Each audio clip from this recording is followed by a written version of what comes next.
I love Fort Wilderness Campground. I mean, where else can you stay on Disney property where the amenities include turkeys running throughout your campsite and a boat that will take you to a magic kingdom? And where else in Disney can you get to know the people sleeping a few feet from you? As a filmmaker, I began thinking, what if every campsite at Fort Wilderness just suddenly came to life and told the stories of the people who've come and gone over these 50-something years? And then I thought, well, why don't I capture these stories? It's ambitious, but what if I go to every campsite and do a character meet and greet to find out who these people are, why they're here, and what makes Fort Wilderness special to them? After all, the Fort Wilderness needs to be explored. Caw-caw! This episode's character meet and greet takes us to Site 351 in the 300 loop that they call Cypress Knee Circle. Now you may be like me and you're asking, what the heck is a cypress knee? Well, lo and behold, it's these things that are all over Fort Wilderness, and I guess they look like knees, but anyway, back to Cypress Knee Circle and Site 351, which is home to my new friends Pete and Jean. But if you rewind the clock, I actually met Pete and Jean in the Spanish Moss Loop. Even though their camper was broken down at the time, they were so committed to coming to Fort Wilderness that Jean stayed in their van while Pete slept in the tent attachment to the back.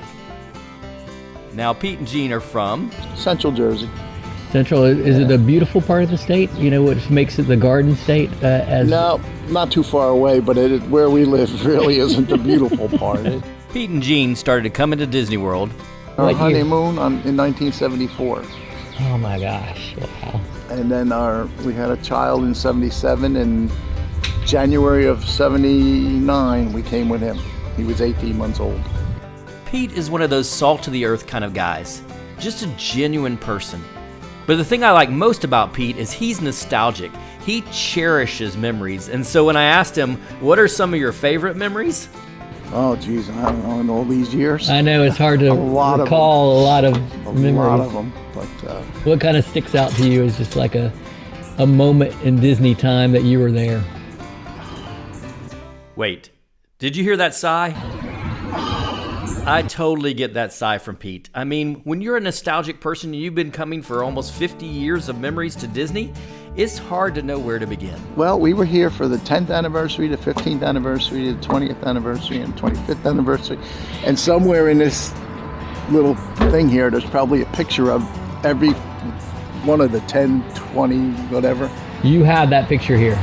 Probably have some of them, yeah. Oh my gosh, I would die to see those pictures. Yeah, I'll have to look it up. Yeah, I'd love to see that. That's really cool. Yeah, because I got a picture of the float with the 10 on it coming through. The 15, I don't know if the 15 is the one or the 20 is the one of my wife and the two kids sitting in front of the 20, done in flowers. And then 25 years was the dreaded birthday cake castle. Have you ever seen that one? No. People hated it. I did. You know. It looked like the castle looked like a birthday cake. They had to decorate it like a birthday cake. Oh, that doesn't sound good. Yeah. That was 25. 30 was, I think, Walt's 100th birthday. We were here for that one, too. Oh, wow. Yeah.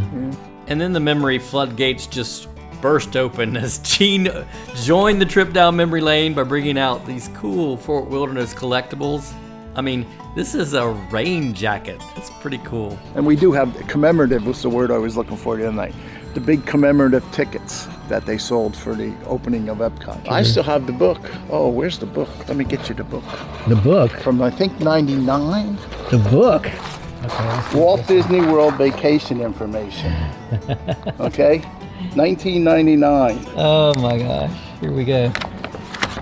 This has got the Grand Floridian, the Polynesian. The Polynesian was $175 a night. No way. Yeah. Contemporary was $107. Oh my God. Here's Fort Wilderness, I think. 31 for a full hookup and 26 for a pop-up with just water and electric. It gets better. You wish? It gets better. Yeah. It gets better. Yeah, and how much you can afford now. I know. 4-day. child. Oh my $97. goodness, I don't even wanna look at that. $77 for a child. $97 for a 4-day pass. I'm gonna cry. Annual pass was $180. Oh my gosh. Boy, there is nothing like inflation to show you the passage of time. Or Pete and Jean's photo album, which they brought when I got to see them again 8 months later. But before we time travel, I'd like to share a segment I call It's the Little Things. One of the little things that I love at Fort Wilderness is that folks will set up pin boards for trading at their campsites. Now, you won't find that at any other resort. And another thing I love is that oftentimes it just works on the honor system, where you take one, you leave one. It shows how much trust Fort Wilderness campers have in each other. And occasionally someone will post on a Fort Wilderness Facebook page their site number to come and trade pins. Pins are like a human currency.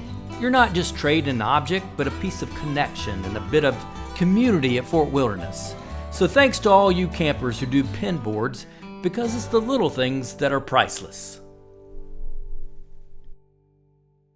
Supposedly, Cinderella's castle is one of the most photographed places on Earth. I often imagine that there's a picture on somebody's living room wall of the castle that has me crossing in the background.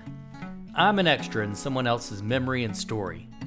And in a way, that's what Disney is too, a background set to a single moment in a lifetime of moments in our life. And yet, because it's Disney, that picture feels like it captures something more, like something magically frozen in time, a marker for how old the kids were back then. And how old are they now? 46 and 43. For when we had hair. Yeah, when I had it. For when our mom was alive. Is my mother Oh. was with us that time. When we were all together. There were two Disney spots that seemed to be special places for Pete. The first was on Main Street. With the horse, right? On Main Street. Yeah. Yeah, there he is, sitting next to the horse again. Ah, there he is grown up. And there's the granddaughter next to the horse. There it is. So she did do it. And the second was Liberty Tree Tavern. Liberty Tree, probably. Oh, Pluto used to come to Liberty And Tree. it's her and Minnie. The older boy with his wife at Liberty Tree again. The Liberty Tree with all the characters and stuff. That was so much fun. And Pete lit up as he told the story of one late night at Liberty Tree Tavern. It was late, so we were there and they were closing up.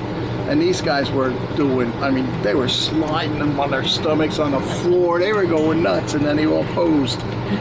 Wow, you got a whole bunch of them on that one. Yeah, they posed for the picture. This is the only person that I'm not related to. Yeah, She's on my wall. She's probably. Oh, She's really? got to be. She's probably 30 or married. 40 years Married. I like know, right? her own by Yeah, now. all these people who are like background characters to your Yeah. life, you don't even know who they are. Waiting for the parade. Saying, "I love Cinderella came Cinderella." by. She threw that sign up, and I took her picture. It's the only time I ever took a picture of somebody else. Somebody else, yeah. Yeah. Thank you for bringing these. Oh, Pete. that's all right. So good. I'm glad I found that book. Yeah.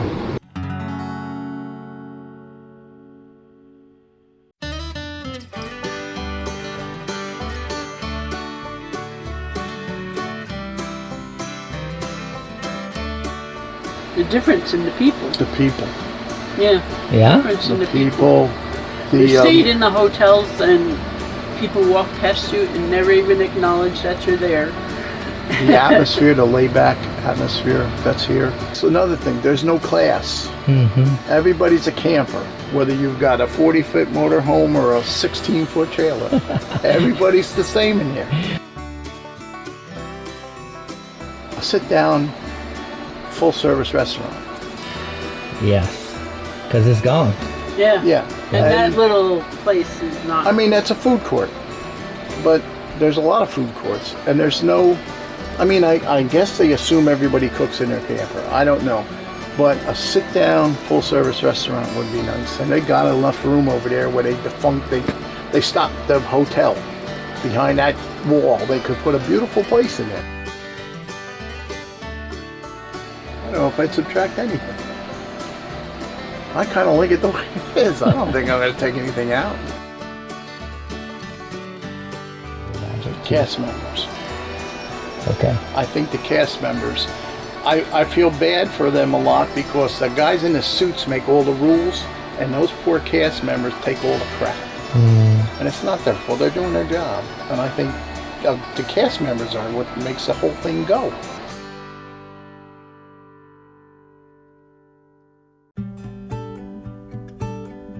September, we try to do our anniversary. Tomorrow's 49 years. 49 years. Yeah, hopefully we'll get to come back Happy next anniversary. year. Yes. Yeah. What will you do next year? You think you'll come back next year? Obviously, the Lord willing, and we're still alive. Yeah. Yeah. Definitely. Yeah. Definitely. 50 years. Now I got to come back.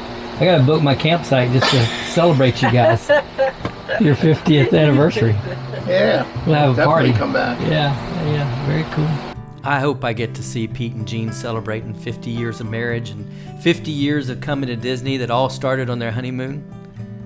And Lord willing, I get to be an extra crossing in the background of Pete and Jean's memory. And maybe time will pass and I'll only be able to speculate what happened to Pete. But I can imagine that someday Pete's sons are flipping through this photo album to remember their mom and dad and all the memories that they built that Pete cherished so deeply. And no, yeah, there was that night at Liberty Tree Tavern when the characters were sliding on the floor and they all came over to take this photo. A memory that transcends time. That was so much fun.